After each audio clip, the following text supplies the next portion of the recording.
Yes. Oh, I know what that sound means. Time for the paddock F1. Greeny and the cheese. An early trip to Asia for the 2024 F1 season, round 4. We're in Japan for the 38th time. Japan, known for those cherry blossoms, which are in full bloom this time of year. Full bloom. Also known for Mount Fuji, cutting-edge technology, bullet trains, and of course, Michael's favorite, karaoke. What's your go-to, sir? Oh, man. I'm actually going to karaoke next week. I got a karaoke date next Saturday night. Anything Tom Jones is good for me. We don't care about any of this. Any of the travel show. This is an F1 show. We're racing the classic Suzuka. 3.6 miles. Only one DRS zone. 18 corners. Oh, and you got some of those classics of Formula 1 in there. Dunlop, the Degner, curve, and of course, you can't leave out 130R. You get the full beans for 65% of your lap. And oh, what a race we saw.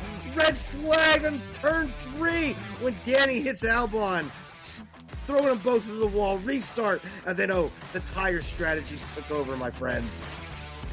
But in the end, Max takes the win. Perez second for Red Bull 1-2. Sainz rounds out the podium. We're caffeinated. We're medicated.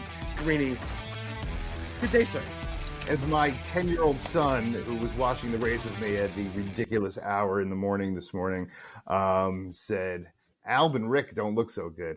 Albon and Ricardo did not look so good.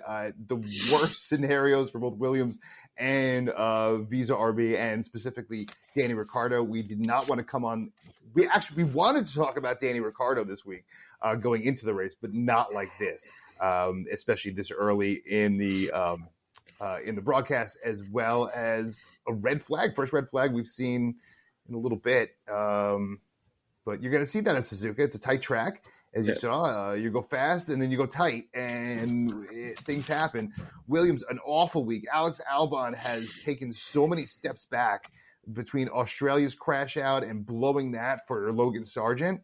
Logan Sargent did not look so great, but you know who did look great?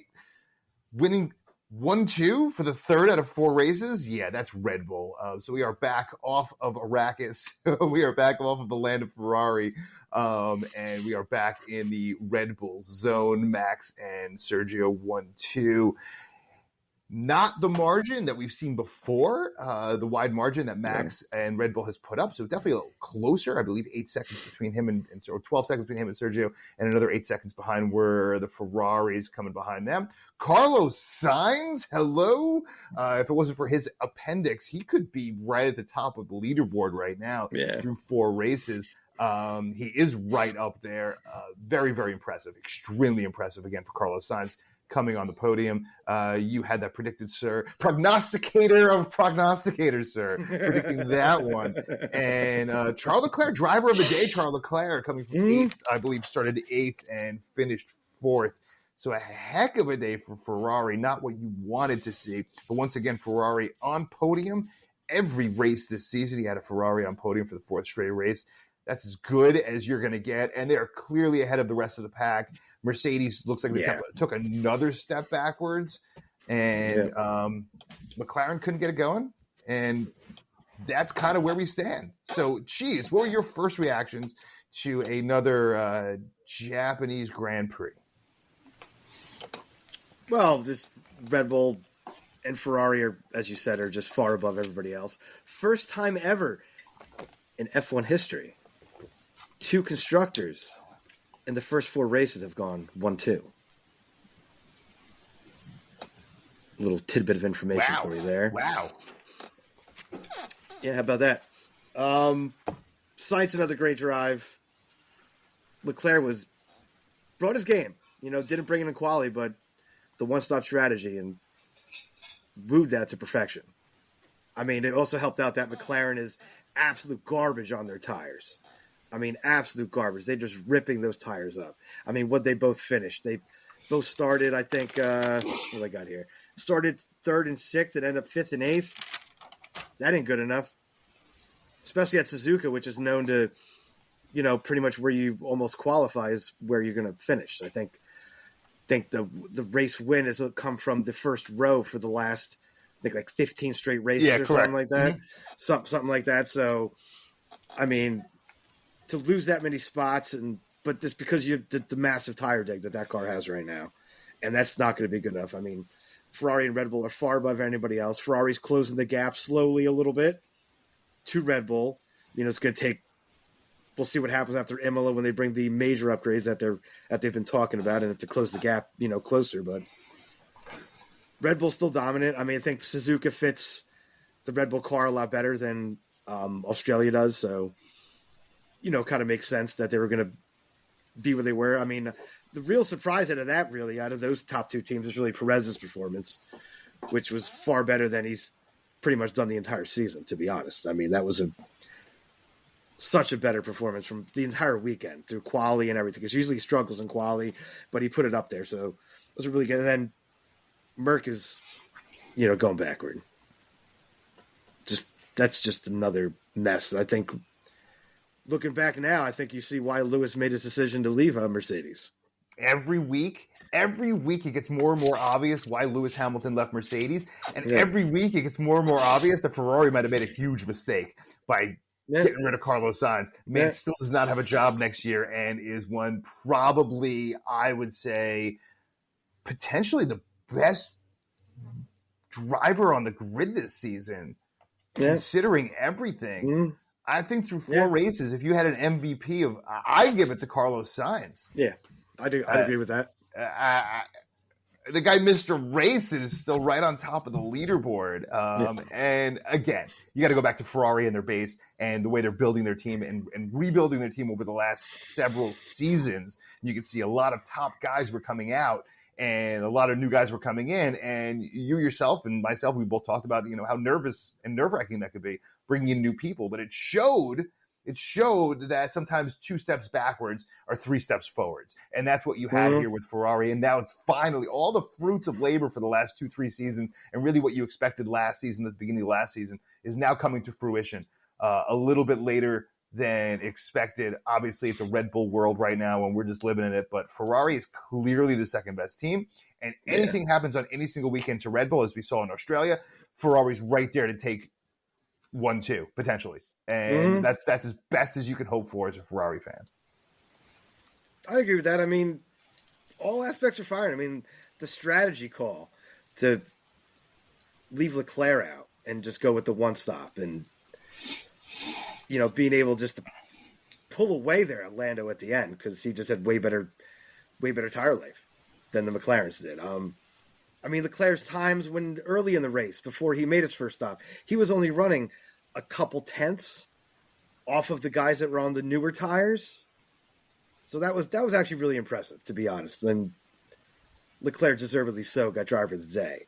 I mean, that was just a great performance. And I think he needed that for his own confidence boost to take that. But the strategy, which Ferrari had been an absolute disaster over the last handful of seasons, seems to maybe have taken a turn for the better. And they're actually making the right strategy calls at the right times.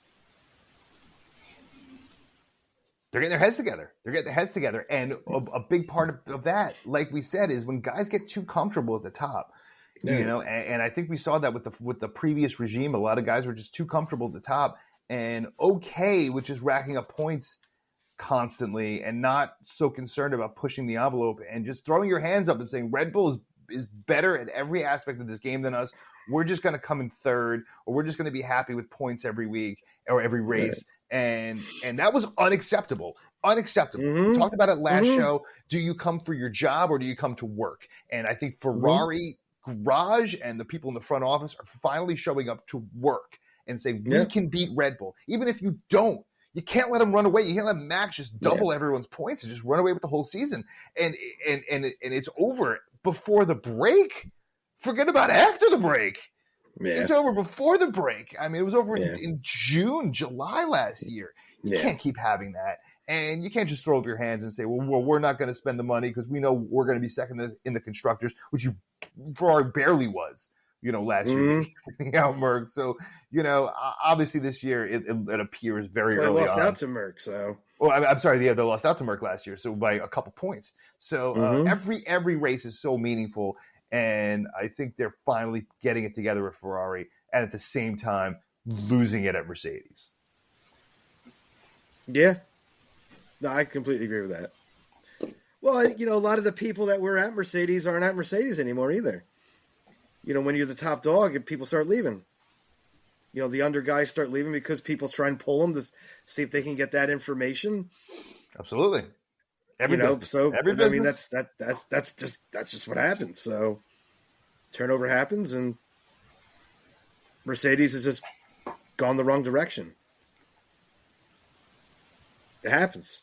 Yeah, absolutely it happens. And, can we talk about how Lewis Hamilton looks frustrated constantly out there? Well, the car's not good. It's a mess.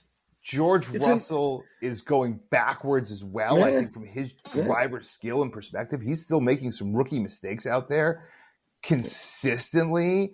Overdriving the car. And to top it off, and I don't want to be overly controversial here, but there's 100% media bias pro Mercedes, right? There's stuff other drivers aren't going to get rid of, and I think that media bias through Formula One, wanting Mercedes to be the second best team or willing them to be at least third. They're clearly the fourth best team right now out there. They're clearly the fourth best squad out there. And if Oscar Piastri and the Russell situation today, that was interesting. And Piastri's been fantastic all year as a kid.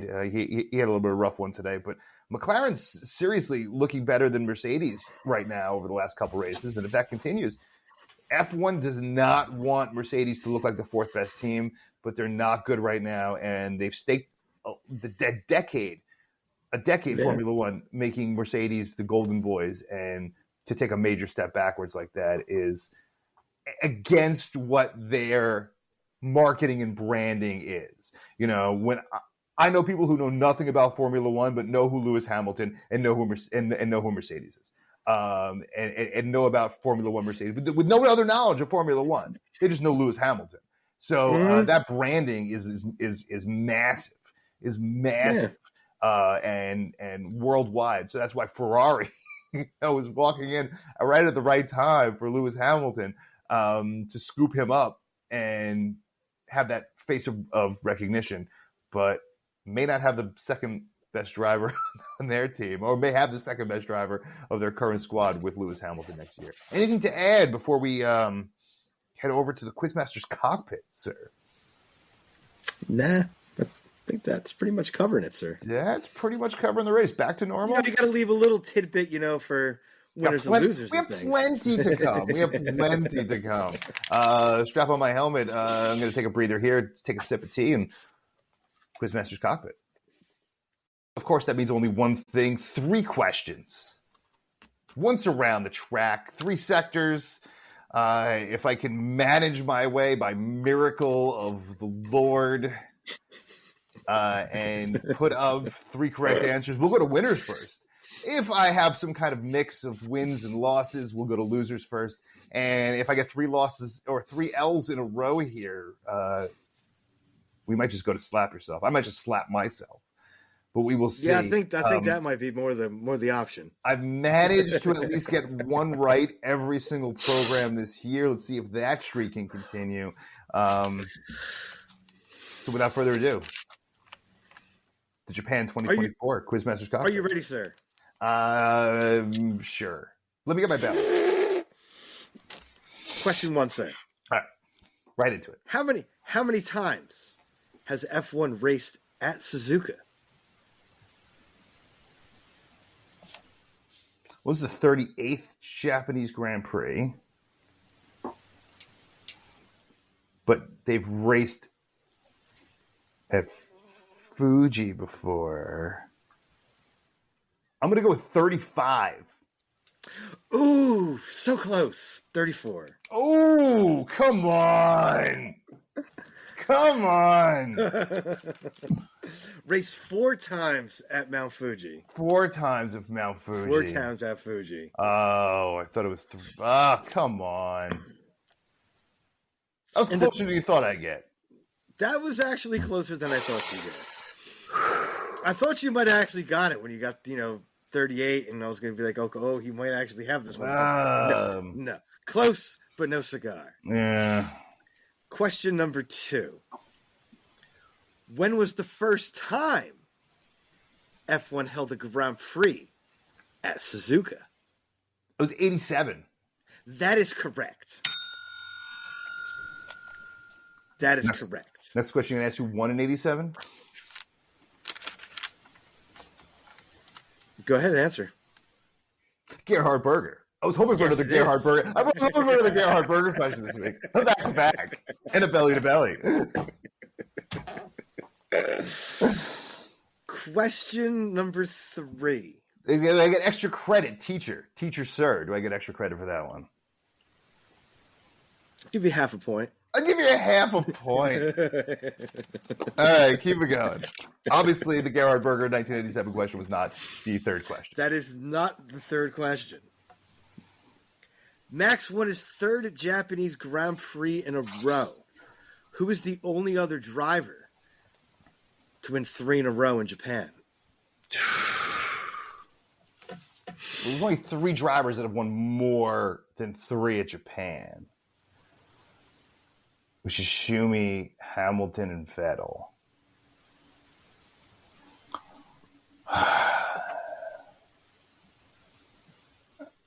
It's either Schumi or Hamilton, so let me go with Lewis Hamilton. That is incorrect, sir. It is Michael Schumacher from 2000 to 2002. Close. You had the answers for both. I was close. Right there in your grasp. I was close. Well, you're still incorrect. And that means you're a loser. So that'll take us into losers. It's a rough one. That's a rough one, but it happens. It's okay. It's okay. Maybe you can get him at China next week. Get your first 3 for 3. Hey, hit the books. First 3 for 3 in a long damn time. Hit the books. I just like hitting 3 for 3 because I love your face of bewilderment when I get the 3 for 3. Well, because I never think it's going to happen. Never think it's going to happen. Like an earthquake on the East Coast. You may never think it's going to happen. That's right. That's right. So my first loser, we talked about in the first wagon here, but it's McLaren. I mean, that's just you're going to start 3rd and 6th and finish 5th and 8th. That's just not good enough. It'll lead into one of our in the news segment, a little segment for in the news next as well when we get to in the news about McLaren and what's been going on there behind the scenes. And my second loser, I'm going to give it to Joe. I mean, dead last again. Next week's Chinese Grand Prix is going to be his only Chinese Grand Prix because he's not going to be in that seat next year. I'll put that on the back. I'll put that around the books right now. He will not have a seat. Him and Logan Sargent will not be in a seat next year. There's young pups that are going to be in those seats.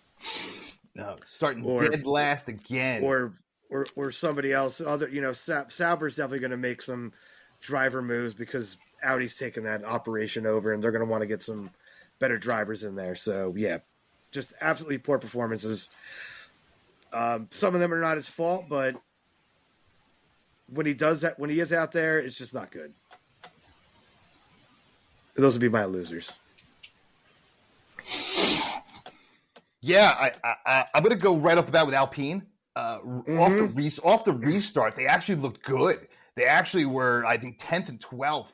And you actually were like, wow, Alpine might turn it around here. They had a second chance after starting 15th and 17th, I believe, on the grid. And then the restart, they're right in front. They had a great start and then a good restart. And you thought they were going to be back in it and finishing 15th and 16th after needing to just be up in the top. They also slammed into each other on the second restart. Well, this is absolutely true as well. That didn't help me to slam into each other. So they messed up their own cars on their own, damaged their own cars, and ruined their own day. But It's a mess. I mean, come on. The car's just junk. The car's junk. I mean, that's probably the worst car on the grid right now. That's even worse than the Williams. I mean, the Sauber looks way better. I mean, Bottas threw in some pretty good performance in quali. So that car's got a little bit of performance more than the Alpine and the Williams do right now. Car's a mess. Car's junk. Down on power.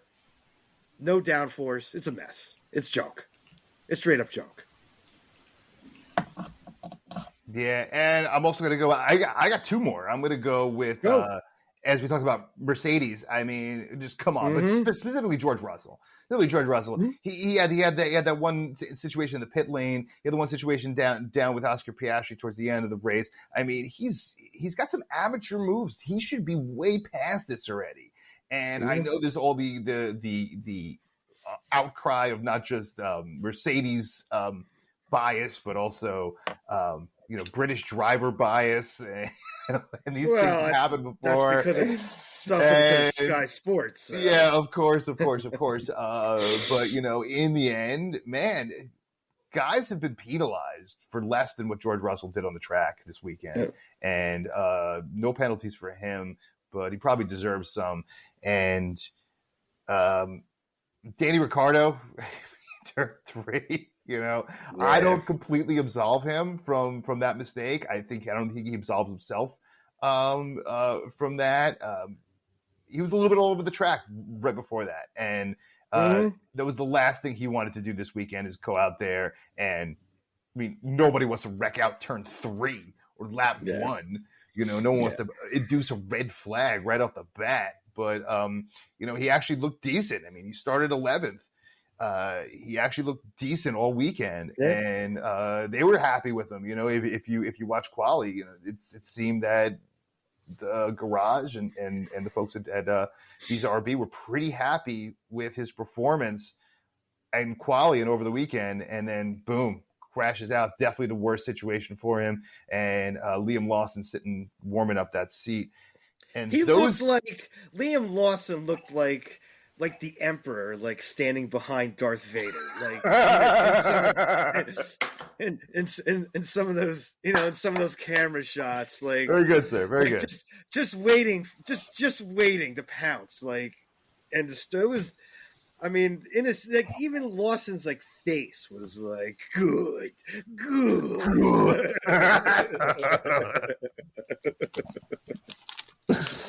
I mean, once you get the taste of Formula One and then you get taken out of the car and then your replacement stinks, and you probably, as Liam Lawson, sits there every single race weekend and looks and says, I can do better. Even if he can or can't, that he's sitting there being like, I can do so much better than Danny Ricciardo. And no offense to Danny, but I maybe some offense to Danny, but Danny knows this too. He's the first one to know. He's the first one to know. He's not ignorant. He's very aware, and he's going to try to keep that seat as long as he can. He knows it's slipping through his fingers, but he's never going to get a payday like he does now. This is the end of his payday. This is it for Danny Ricciardo. So he's going to try to milk it for whatever he can for the security of himself and his family and his future. But Liam Lawson's definitely, it's just a matter of time now. And crashing out, he better. It's not good enough. And with Yuki scoring points, it's going to be. Anyway. I'll throw one more loser in there for you. Last Stroll. Had the car that he should have definitely gotten the points. Definitely gotten the points. He stinks in Suzuka though. Historically. I mean, he was making some really nice passes. Yeah. At the end there, when he's making his charge there, but a little too late. But that's a car that should be in the points. You're the 5th best car on the grid. You should be in the points. 100%. 100%. You got some winners? I do have some winners. I'm going to do a little homer here with the winners, and it's Ferrari. Go for it. Great strategy and great drives from both drivers. To get the 3-4, second best team on the grid, it's where you should be every week at minimum. And the call with Charles Leclerc and his performance on the tires was absolutely brilliant, to be honest. At a track that rips tires up to only go with the one stop and to come in fourth from eighth, that's magnificent. And Yuki Tsunoda in the points at his home Grand Prix. Hell yeah. Bravo. Hell yeah. And it felt like almost a home Grand Prix for Ferrari. The Ferrari fans were out in force. Well, it's cosplay. It's cosplay in Japan, boys and girls. I mean, there's like I'd say a quarter to even half the fans look like they're ready to jump in the car in their racing suits and helmets. Absolutely. The Ferrari fans got the hats when you pull the string and the DRS opens and stuff. I mean, some dude had a hat on. The tires would turn too.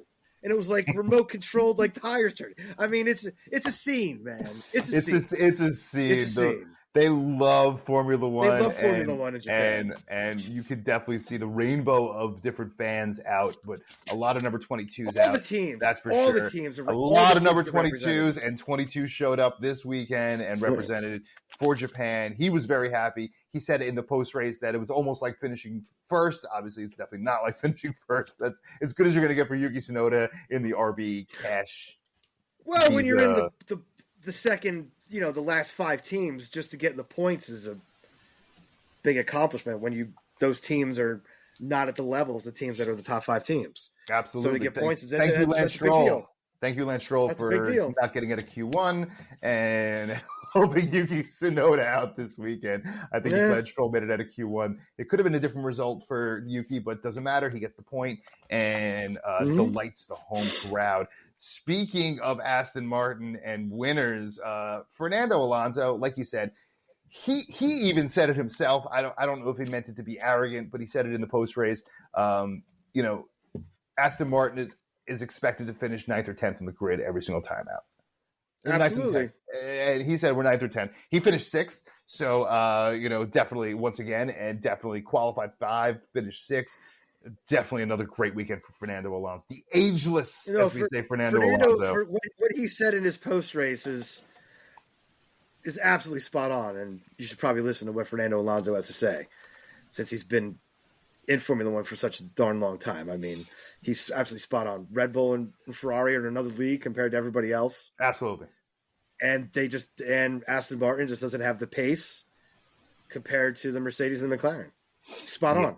Yeah, so I don't know if Fernando Alonso was taking a pat on the back to himself or maybe a shot at his teammate there, as the expectations are to finish 9th or 10th at worst for that team. But he finished 6th once again. Damn, he defies logic what Fernando Alonso does. The man is a driver coach at this point. And the fact that that Lance Stroll doesn't lean over to the other side of the garage as much as he probably should and get the coaching and the insight that someone as arrogant as Lance Stroll is not getting from someone as humble, relatively humble as Fernando Alonso, just baffles my mind. Because you have one of the greatest of all time who's still driving and probably should be in a garage at this point, or behind the scenes working with drivers, as most people that age do. I mean, he's only 2 years younger than Christian Horner. I mean, it's just he's 3 years old. He's 3 years older than James Vowles. I mean, or something like that. He's around the same age as these guys, and he has all the knowledge, all the skill, and still has the ability to drive the vehicle. Not to shit on Lance Stroll anymore, but man, Fernando Alonso is unbelievable, and the fact that he does not utilize him the way he should is just mind-boggling. And I mean, I Sergio Perez once again. He's just second again. He needed that, and he drove a great weekend. I think the first full weekend that he drove all season, and we expect that every single weekend out from Sergio Perez if he wants to be in that Red Bull next year and continue going forward with that team before that team gets torn up. Yeah. I need to slap my goddamn for that. So that, sir, leads us into one last thing, which is... I need to slap my goddamn for that. Double slap sounded like to me, because if you're listening, we missed someone in the losers, and that's, sir, is Williams. Williams once again. Come on, guys. Come on, guys. Can you get it together? Give it to I don't think they are. Give it to I don't think they are. I mean, still no tub in the box.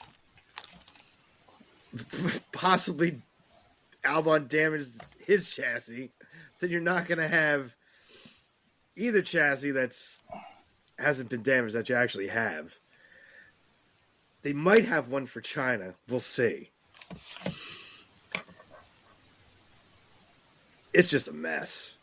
I mean, to be honest, James Vowles probably needs to be fired at this point. I wouldn't disagree. You know what kind of James Vowles fan I am, man. But at least I mean, before this season started, what a mess, dude. And you see him in the post race. You gotta watch the post race. About 4 minutes into the post race, Will Buxton is interviewing right off the bat. As soon as the post race starts, James Vowles is there. He's at the desk. And Will Buxton drops, yeah, I hope you have 2 cars on track in China. And Vowles is clearly pissed. Walks off set. Is like, who do I give this mic to? Get me at you. Was clearly pissed off. And he mentioned during the interview that he was clearly frustrated over the last 2 weeks. It's been a frustrating 2 weeks, but it's his own doing. It's his own doing that he's frustrated. Yeah. It's not an unforced error here. He's the error. So, slap your damn self, James Vowles. Yeah. 2 times. Oh, yes. You know what that sound means.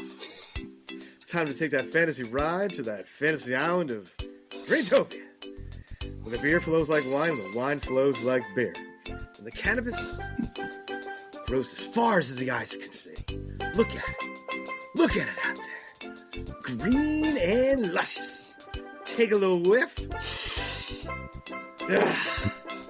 That air smells fantastic.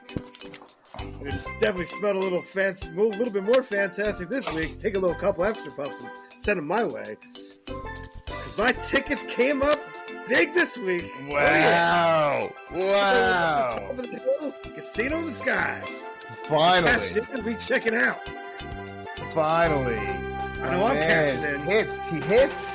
So it only took 4 races this year for him to hit, and 4 races for me to go the opposite direction. After a couple decent weeks, you finally hit in the trifecta. You were very confident Carlos Sainz was coming in third in podium this week. You were also confident with Red Bull. I was a little less confident with Ferrari, thinking they would take a step backwards. I was dead wrong. Tire Deg killed my pick, which is Lando Norris coming in third. Killed that pick. I should have known better. You obviously did. McLaren's tire deg mixed with the their issues there mixed with the Suzuka track definitely spelled not a great race for them. Much better race for Ferrari. We also both went with. We just trashed him the whole show. I don't know what we were smoking, coming up with those picks, picking Lance Stroll to score points. He probably should have, but he's pretty terrible in Suzuka. But he should have, especially with Fernando Alonso coming in 6th. No excuses there, but he just slept the first half of the race and decided not to lap 30 that he's going to start pushing it. And it was way too late. Way too late. He could have scored points. He didn't. So we both lost on Lance Stroll scoring points. We both picked separately Aston Martins, both cars equally. So we put a lot of coins in that basket. But you, sir, plus 500, defying Vegas as well and coming up with the win. Vegas does not like losing on the plus 500. That is a big win for you. Plus 600, so plus 400 with the 2 other losses. Puts you at 4,800 greenie bucks. You are above the Mendoza line. I, sir, am far below that. I am at 3,850 greenie bucks. Ouch. I need some of my preseason prop bets to hit, especially that a driver will be fired this season, which you said no to and I said yes to. So I got to win something here because I am slowly sliding off into the abyss. If I told you I also put real money on some of these bets that I made, potentially that might have happened. Happens. So it happens. Bet with your head, not over it. If you have a problem here in the U.S., 1-800-GAMBLER, 1-800-GAMBLER, and just don't listen to my picks.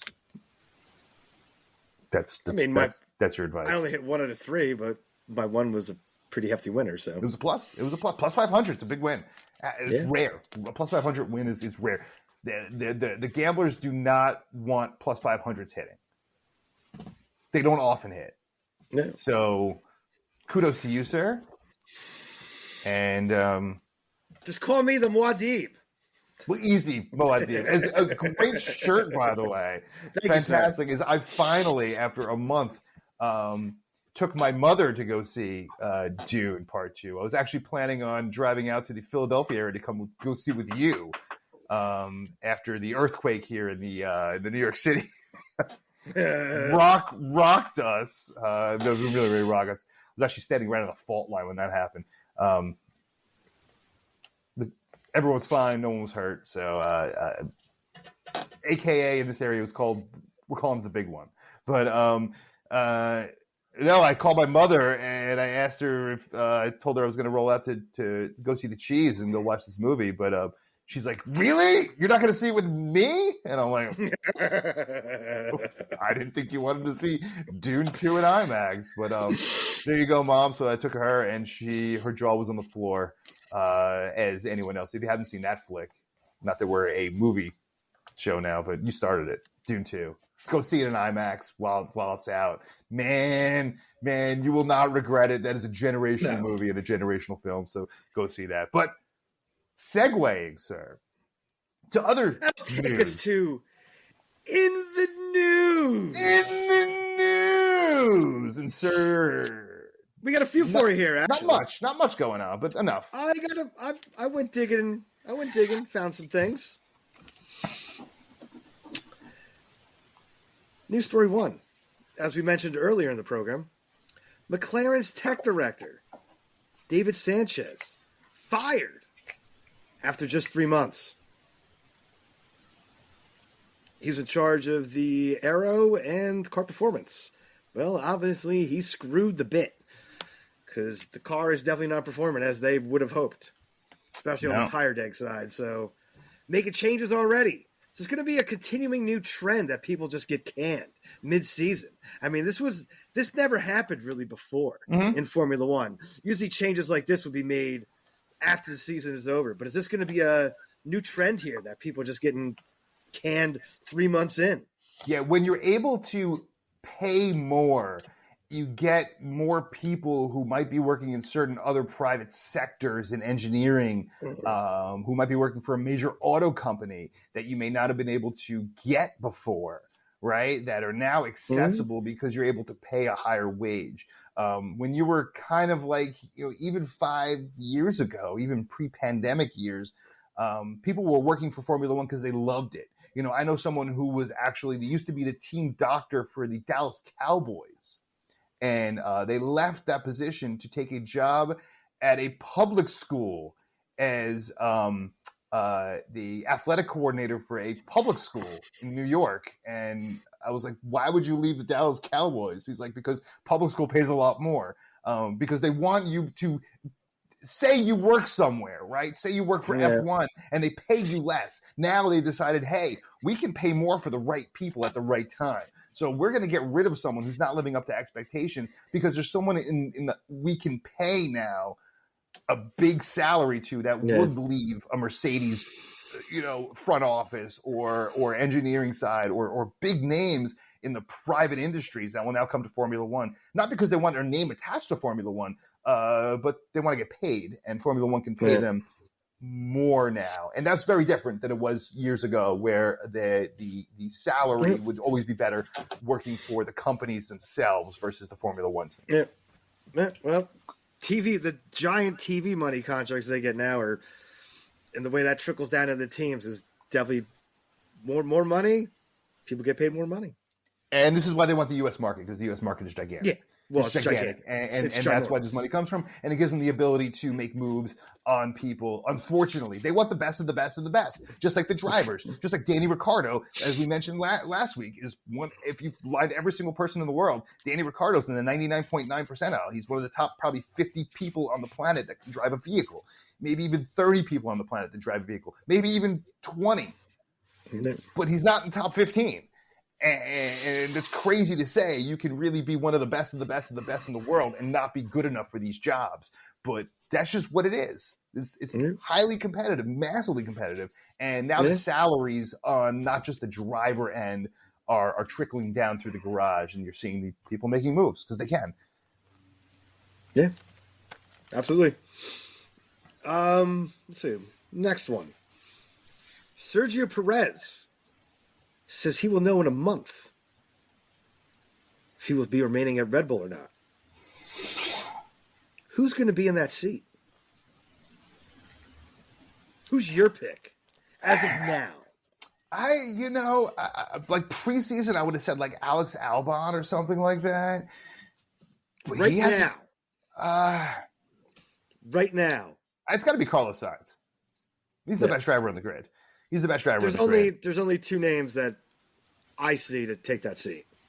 Carlos Sainz and Fernando Alonso. Carlos Sainz and Max Verstappen were teammates their rookie season. Mm-hmm. So they know each other, and I think Carlos Sainz can be able to handle that other side of the garage pressure. And the only other driver that would be available that would handle that side of the pressure would be Fernando Alonso. Because nothing would face Fernando Alonso.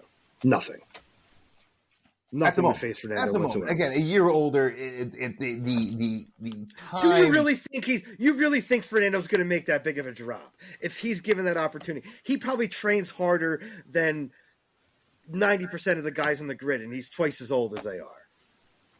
He puts in the time and the work. You put him in a car that has a chance to win a title, you don't think that's even going to re-energize him even more to win that third title?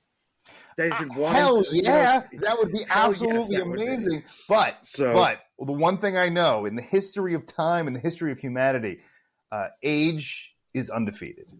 So sometimes you get those ageless wonders nowadays. You do. I mean, you can look at NFL and Tom Brady. Like some of these guys just LeBron keep James going. LeBron James. He's about to be 40 years old. Yep. So I mean, it's a different era. These guys are in different shape than they were 20 years ago. So I don't see Fernando losing anything for next season. Right. You put him in a contending car, I think that would be exciting. And that's what we've missed for a number of years with Fernando, is that he hasn't been in a car to fight for that front. Absolutely. And he's been doing fantastic in this Aston Martin. He's been doing brilliant at the cars that he's been provided. And making Lance Stroll look like a fool every single time out. Yeah. Well, a lot of people could sit in that seat and probably do that too. So, any more news let's see. We got two more for you, actually. Two more. Go to our boy Danny Rick. He's getting a new chassis for the Chinese Grand Prix. It was announced. Should they be giving him a new chassis, or should it be going to Yuki?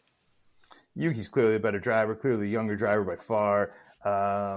Let's see what he does in China. I'm really, really curious now because Yuki's kind of gotten better and better every single race here, finally, getting the points. And he's just looked more mature, as I said last week. Changed after that first race. After he had the situation with Danny. I think he learned a lot. All kind of clicked. And I said that last show, and you said I was a BS artist, but I saw him in the post race today. I think he grew up a little bit after that situation, and hopefully he did, because obviously Guan Yu Zhou is not going to be on the grid now. I don't say obviously, but most likely won't be on the grid next year. And the Asian market is so huge, and Yuki's such a star in Japan. Would love to see him continue, and you'd love to see other countries represented that you race at. So when you go to these races, that you have a situation where you have just more fans coming out that are specifically coming out for your nation's driver. It's always exciting. It's great in Spain to see, the Sainz and Alonso, and it's great in Japan to see Yuki. It's great to just go to these other countries and have a home driver. And And Japan needs that because Suzuka is one of the best tracks on the calendar. It's a legendary track. It's been legendary. Absolutely some of the best races ever raced in the history of Formula One have happened in Suzuka. So to have a guy like Yuki still on the track is really important, and to boast him up and put this Red Bull team, this Visa RB team, Red Bull Juniors, keep going, man. And they might be there. They're going to compete for sixth. They're going to compete for sixth with Haas, looks like. Yep. I agree with that. And our final news story of the week is Lewis Hamilton came out and said he would like to see Sebastian Vettel fill his seat at Mercedes next year. Ooh. Will Seb be back in 25? I say preseason, and we talked about a preseason. I said yes, but with the way Mercedes is performing, is Vettel going to be worth it to get off the couch and go get in a car that's going to be potentially uncompetitive next year, potentially competing for scrap points for seventh or better? I don't know if Sebastian Vettel would come back for that. I'm sure Mercedes would love to have Sebastian Vettel back from a marketing standpoint specifically, especially when you drop Lewis Hamilton. You want to fill that with someone, I think you do. And I'm going to tell you why. Because of how bad that car is. You're going to lose Lewis Hamilton and his knowledge for developing your car, and you're not going to have that, going to say, put some young driver in that seat. The car development isn't going to move as quickly. You need that old school veteran who can give you better information. And I don't think you're going to get that kind of information from the George Russell side of the garage right now. No, George Russell is clueless a little bit. I think you need to have that veteran who can give you the information you need to move the car in the right direction. And I think that would be a smart move. And I think that veteran. I think that veteran's on track. I'm sorry. Go ahead. Finish. And you also have a German driver in the German car company. I think you have a driver on grid right now, who has all the qualities that you just mentioned that Sebastian Vettel has, and that's looking for a home for next year, likely, and that's Valtteri Bottas. I don't see him going back to Valtteri. I just not end great. No, it did not end well. But I just don't won in that car. He was very competitive in that car. He was a great teammate for Lewis Hamilton. He did his job for years. He never complained about being second fiddle. He played a great number two to a all-time world champion in Lewis Hamilton. I think there's a possibility there. Until the final season, really. He struggled the final couple seasons even at Mercedes, keeping up with Lewis. And I mean, we were trashing Valtteri Bottas like we do Sergio Perez on those final couple years when he was at Mercedes, because he wasn't putting in the finishes that he needed to, and that's why he lost that seat. So I don't really see Mercedes going backwards. It's either going to be like a Seb coming in, or it's going to be somebody young, and I think that might be detrimental even to move that car in the direction they want to move that car. Well, if you're saying it's between Seb and Bottas, I would think that in a mediocre car, in a mid-pack car, potentially, fourth, fifth best constructor's car vehicle, that I'm saying I don't think Seb's going to take that seat, and I think Valtteri Bottas might be better than a kid coming in that seat. So that's what I'm saying. I'm not saying Valtteri Bottas is the man, and he did have. I mean, the last season he came on. He came on for sure. And as much as we trash Sergio Perez, he gets results. And Bottas did as well. And I mean, we did the exact same thing with Bottas. I remember weekly that we'd be like, it's not good enough. You can't be finishing, fifth or whatever when you should be finishing second in that car. We had these same discussions that we've had with Sergio Perez over the last two seasons. Right on. This season and last season. So I just can't see that happening. Right on. We wrapping it up there? We'll wrap it up. Let's wrap it up, sir. Where we go next, as we mentioned 10 times throughout this. China in 7 days' time. Quick turnaround. Quick turnaround. So it's been a while since we've been in China. So back to Shanghai.